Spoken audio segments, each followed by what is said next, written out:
Hello everyone, welcome back to my channel Tania's kitchen simple life. কেমন আছে সবাই? অনেক দিন পর তোমাদের সাথে একটু রান্না শেয়ার করবো বলে এলাম। তো রান্নাটা আজকে আমি করতে চলেছি, খুবই টেস্টি এবং রাতে ডিনারের জন্য বা ব্রেকফাস্টের জন্য খুব ভালো। তো আমি প্রথমে গ্যাসে সেই জন্য একটু তেল নিয়ে নিলাম, তার সাথে একটু পেঁয়াজ কুচি, আদা কুচি আর রসুন কুচি আর লঙ্কা কুচি, সেটাকে ভালো করে আমি একটু ভেজে নেব। তার সাথে একটু নুন দিয়ে দিলাম, নুন দিলে তাড়াতাড়ি ভাজাও হয়ে যাবে। একটু নেড়ে চেড়ে ভালো করে নিয়ে এর মধ্যে আমি একটুখানি হলুদের গুঁড়ো দিয়ে আবারও একটু ভালো করে নেড়ে চেড়ে নেবো। হালকা ব্রাউনিশ একটু ভাজা ভাজা হলেই হবে, বেশি ভাজতে হবে না। আমি দিয়ে ভালো করে সব নুন হলুদগুলো দিয়ে ভালো করে একটু ঢাকা দিয়ে রেখে দেবো। দেখুন ভালো করে ভাজা ভাজা হয়ে এসছে, ব্রাউনিশ হয়ে গেছে। আপনারাও ঠিক একই রকমভাবে করবেন। ভাজা ভাজা হলে টেস্টটাও ভালো লাগে এবং গন্ধটাও বেশ ভালো আসে। এরপর আমি কি করব, এর মধ্যে একটুখানি বিস্কুটের গুঁড়ো দিয়ে দেবো। বিস্কুটের গুঁড়োটাকে আমি প্রথমে একটু ভালো করে সেই কারণেই ভেজে নেব বলে এই পেঁয়াজ কুচিগুলোকে সমস্ত যা যা আছে সেগুলোকে ভেজে নিয়েছি। ওই জন্য বিস্কুটের গুঁড়োটাকে একটু ভালো করে ভেজে নিলাম। তার মধ্যে একটু নুন দিয়ে দিলাম, দিয়ে ভাজা ভাজা করে মোটামুটি হয়ে গেল ভাজা আমার। আবারও সেই একই কড়াইয়ের মধ্যে একটু তেল দিয়ে নিলাম।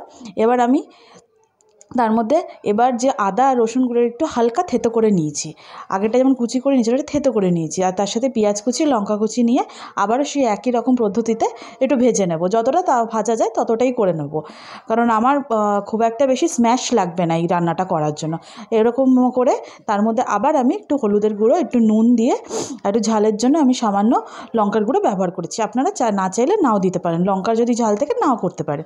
দিয়ে এটাকেও একটুখানি ভাজা ভাজা করার জন্য একটুখানি হালকা করে ঢাকা দিয়ে হালকা করে গ্যাসে রেখে দেবেন। দেখুন বেশ ভাজা হয়ে গেছে। তো এবার আমি সেটিকে খানিকক্ষণ নেড়ে চেড়ে নিয়ে তার মধ্যে কুচি কুচি করে রেখেছিলাম, আমি বাড়িতেই কুচি কুচি করে নিয়েছিলাম চিকেনগুলোকে, সেটাকে দিয়ে দেবো। চিকেনে আমি কোনো কিছু ম্যারিনেট করিনি, চিকেনটাকে জাস্ট সিম্পলি করে ছোটো ছোটো করে কেটে রেখেছিলাম। দিয়ে চিকেনটাকেও দিয়ে সব মশলাগুলোর সাথে একসাথে ভেজে নিয়ে খানিকক্ষণ ঢাকা দিয়ে রেখে দিয়ে দেখুন একদম ড্রাই, কোনো জল দেবেন না, কিছু দেবেন না। দিয়ে আমার হয়ে গেছে, আমি নামিয়ে নেবো। ময়দাটাকে আমি চিনি, নুন আর সাদা তেল দিয়ে ভালো করে মেখে নিয়েছিলাম, আগে দিয়ে তৈরি করে রেখেছিলাম। একটা বেশ বড় আকারে আমি গোলা সাইজটা নিয়েছিলাম এবং বেশ বড় আকারে আমি ভালো করে বেলে নেবো চারিদিকটা। স্ল্যাবের মধ্যে বেলতে হয়েছে, আমার চাকি সেই জন্য ব্যবহার করতে পারিনি।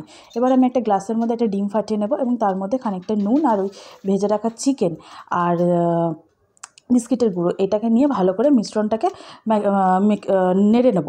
নেড়ে নিয়ে সেটাকে আমি সেই বেলা পরোটাটার মধ্যে দিয়ে দেবো। ভালো করে চারিদিকটা ছড়িয়ে দেবেন যাতে চারিদিকটা কভার হয়ে যায়, এবং দিয়ে সেটাকে চারিদিক দিয়ে মুড়ে দেবেন। চৌকাকারে মুড়তে পারেন, কারণ মোগলাই পরোটা চৌকাকারই হয়, সেইভাবে মুড়ে দেবেন।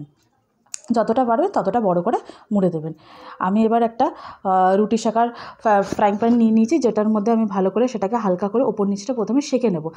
তার কারণ এই ভালো করে না সেঁকলে আগে আমি ভাজতে পারবো না। আপনারা বুঝে গেছেন এতক্ষণে যে আমি মোগলাই পরোটা করতে চলেছি, এবং এই মোগলাই পরোটাটা আমি ফার্স্ট টাইম করছি। কেমন তৈরি করছি আপনাদেরকে সেটাই এই ভিডিওটাতে দেখাচ্ছি, এবং আপনারা বাড়িতে ট্রাই করবেন।